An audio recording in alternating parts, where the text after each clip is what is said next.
प्रिय दर्शकों, आज मैं 3 लग्नों की चर्चा करने वाला हूं, जिनके लिए उनकी जन्म कुंडली का षष्ठ भाव बहुत मायने रखता है।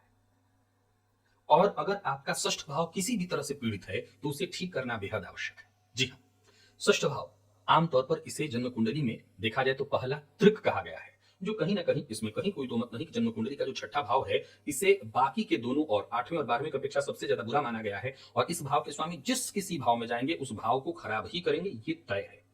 पर फिर भी इस भाव को भी बल देने के लिए, इस भाव को ठीक करने के लिए मैं आपको उपाय बताने जा रहा हूं। और वो पहला लग्न कौन सा है और क्यों? प्रिय दर्शकों, पहला लग्न है कर्क लग्न। कर्क लग्न के जातकों का षष्ठ भाव बेहद महत्वपूर्ण हो जाता है। मैं यहाँ एक और बात बताना चाहता हूँ।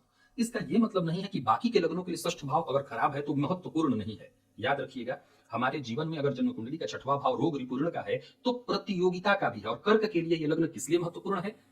अगर प्रतियोगिता है तो वही महत्वाकांक्षा है। इस लग्न के जीवन में महत्वाकांक्षा की आवश्यकता सबसे ज्यादा है, क्योंकि आलस्य कर जाते हैं, छोड़ देते हैं चीजों को, चाहते इनकी खत्म हो जाती हैं, तो महत्वाकांक्षा चाहिए। इसलिए आपका ये महत्वपूर्ण भाव है। अगर आपकी जन्म कुंडली का षष्ठ भाव पीड़ित, और कैसे पीड़ित होगा? जब ये भाव पाप कर्तरी योग में आ जाए, इस भाव के स्वामी पीड़ित हो जाए, तब आपके जीवन काल में अच्छा ऐसा नहीं है कि केवल महत्वाकांक्षा कम होगी, रोग रिपु और ऋण तीनों ही मामलों में आप कहीं ना कहीं परेशान होने लगेंगे। क्या करें? अगर आपकी जन्म कुंडली का छठवां भाव पीड़ित है तो फिर परेशानी रहेगी, लड़ाई झगड़े इत्यादि में धन की बर्बादी होने लगेगी। तो आप एक काम करिए, 11 गुरुवार का व्रत करिए, केले का पौधा लगा करके उसकी से देखभाल करिए, उसकी सेवा करिए। प्रिय दर्शकों, दूसरा जो लग्न है वो वृश्चिक लग्न है। इस लग्न के जातकों के लिए भी इनका षष्ठ भाव बहुत आवश्यक है। वैसे तो इनके जीवन काल में शत्रुता की कोई कमी नहीं होती है, इनके शत्रु तो हर दिन बने रहते हैं। लेकिन अगर इनका ये भाव कमजोर पड़ जाएगा तो फिर कई बार इनके स्वभाव के कारण इनके शत्रु ही इन पर हावी हो जाएंगे। यानी इनके प्रतिद्वंदी सदैव इनको दबाने और हराने का प्रयत्न करेंगे। क्योंकि अगर देखा जाए तो वृश्चिक लग्न की कुंडली में सप्तम षष्ठ भाव का स्वामी मंगल ही बनता है। अगर कहीं वो कमजोर पड़ जाए तो मतलब व्यक्तित्व ही कमजोर पड़ेगा।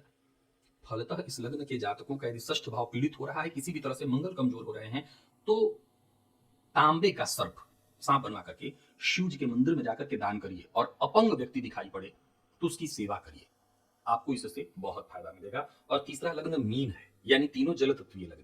मीन के जातकों के लिए भी उनका षष्ठ भाव बहुत मायने रखता है, बेहद महत्वपूर्ण है ये भाव। अगर ये भाव आपका कमजोर पड़ा तो आपके जीवन काल में भी एक विकास को सही दिशा नहीं मिल पाएगी, आप बहुत जल्दी भटकने लगेंगे। आपके जीवन काल में भी महत्वाकांक्षा, संघर्ष की बहुत आवश्यकता है। तो संघर्ष तो आपको मिल जाता है, लेकिन महत्वाकांक्षा जो कि चाहिए ही चाहिए। अगर ये भाव पीड़ित है पाप कर्तरी योग के कारण, इस भाव के स्वामी किसी तरह से पीड़ित है, आप बंदरों को चना और गुड़ खिलाइए। जब भी मौका मिले, किसी दिन को तय मत करिए, जब भी मौका मिले आप ये प्रयोग करिए। और जब भी कोई शुभ अवसर आए, जब भी जैसे आपके घर में कोई शुभ अवसर है या आपका जन्मदिन है इत्यादि, तो अपने वजन के 10वें हिस्से के बराबर मसूर की दाल जल में जाकर के प्रवाहित करिए, बहते जल में, ताकि मछलियां उसको खाएं। इससे आपको बहुत फायदा मिलेगा। तो ये उपाय आप अवश्य करिए। आपके छठवें भाव को मैं जागृत करने के लिए, अब एक सवाल खड़ा होता है, भाई छठवां भाव जब आप जागृत करेंगे तो जीवन काल में तो परेशानियां भी उत्पन्न होंगी। तो मैंने इसका तर्क दिया कि कर्क के लिए इसलिए जरूरी है ताकि उनकी महत्वाकांक्षा जागृत रहे, षष्ठ वृश्चिक के लिए इसलिए जरूरी है ताकि उनके व्यक्तित्व में बल रहे, नहीं तो हार जाएंगे अपने शत्रुओं से। और मीन के लिए इसलिए जरूरी है ताकि उनका ध्यान एकाग्र हो सके और सही दिशा में अपनी एकाग्रता के साथ महत्वाकांक्षा को आगे रख करके, अपने लक्ष्य को आगे रख करके वो आगे बढ़ सके। तो इसलिए तीनों को इसकी आवश्यकता है।